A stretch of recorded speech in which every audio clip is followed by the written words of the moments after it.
Une fois tous les 6 mois avec un autre corps, ça fait toujours 2 beats en 365 jours. À penser à autre chose pendant le rapport, genre si j'ai fermé le Velux ou si c'est ça, l'amour. Sujet personnel, écrit à 3h et quelques du mat. Sujet sans mots, entre un paquet de clopes et une petite chatte. J'analyse sur un morceau de métal et comprends que c'est un problème de mental. Le chanteur que j'écoute me fait du mal, personne ne crie jamais comme ça avec moi, c'est anormal.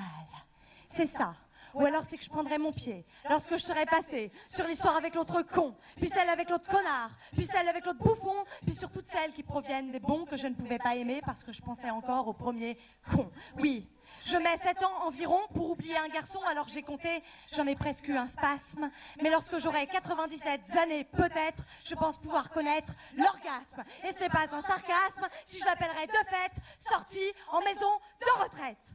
Mais ça change pas mon problème, je suis complètement frigide. Parfois je simule même pour que le mec s'emmène tout seul et vite pendant les 3 minutes où je suis humide. Et j'ai beau analyser à mettre des claques, j'ai toujours peur d'aimer, de baiser, de jouir, parce que j'ai pas confiance, et cela depuis la fac.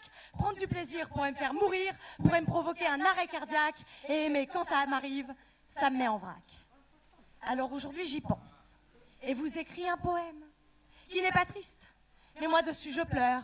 Je voulais pas confondre le corps et le je t'aime, mais quand j'aime j'ai des larmes dans le cœur, et quand j'y mets du cœur, bah c'est le corps le problème. Sujet personnel, écrit à 3h48 du matin, dans l'espoir de le confier à une plante verte. Mais moi des petits, j'en vois pas qu'un. Je fais comme mes amis slameurs, je vais aux scènes ouvertes, oui, je vais aux scènes slam pour vous parler un peu de moi, et de ces fameuses nuits que je passe tous les ans, de ce fameux corps que je vois tous les 6 mois, que je finis toujours par virer, c'est énervant. Quoique, quand ça se passe à mon domicile, je sais au moins ce qu'il en est du Velux. Dans ce cas, ça peut même être encore plus difficile. Est-ce que je change la tapisserie ? Ou est-ce que je repeins le lustre? Et il m'arrive même de penser à ma mère.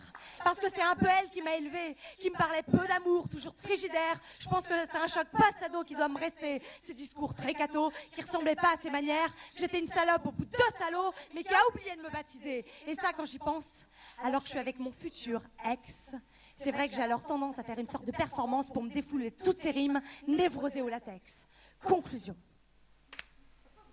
S'il y a parmi vous un gentil chanteur de métal, et que plus tard vous me prenez sous le lustre, n'oubliez pas de crier, moi je trouve ça normal. Je rêve d'hurler avec vous pour enfin changer ce putain Velux.